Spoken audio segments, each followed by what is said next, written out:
Ring రోడ్డుపై తెల్లవారుజామునే road ప్రమాదం చోటు చేసుకుంది. తిరుపతి నుండి నాయుడుపేట వస్తున్న కారు ఆగి ఉన్న ట్రక్కును ఢీకొనడంతో ప్రవీణ అక్కడికక్కడే మృతి చెందారు. ఆమె కుమార్తె అనూష తీవ్ర గాయాల పాలయ్యారు.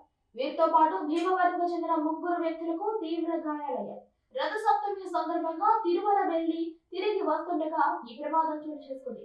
ప్రవీణ మృతదేహాన్ని క్షతగాత్రులు నాయుడుపేట ప్రభుత్వ ఆసుపత్రికి తరలించారు. అనంతరం క్షతగాత్రులను మెరుగైన చికిత్స కొరకు నెల్లూరుకు తరలించారు.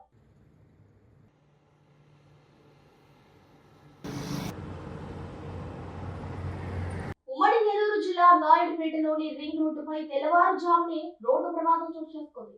తిరుపతి నుండి నాయుడుపేట వస్తున్న కారు ఆగి ఉన్న ట్రక్కును ఢీకొనడంతో ప్రవీణ అక్కడికక్కడే మృతి చెందారు. ఆమె కుమార్తె అనూష తీవ్ర గాయాల పాలయ్యారు. వీరితో పాటు భీమవరంకు చెందిన ముగ్గురు వ్యక్తులకు తీవ్ర గాయాలయ్యాయి. రథసప్తమి సందర్భంగా తిరుమల వెళ్లి తిరిగి వస్తుండగా ఈ ప్రమాదం చోటు చేసుకుంది. ప్రవీణ మృతదేహాన్ని క్షతగాత్రులు నాయుడుపేట ప్రభుత్వ ఆసుపత్రికి తరలించారు. అనంతరం క్షతగాత్రులను మెరుగైన చికిత్స కొరకు నెల్లూరుకు తరలించారు. 2,300 కిలోమీటర్లు అంటే కార్లోనే పోతారు.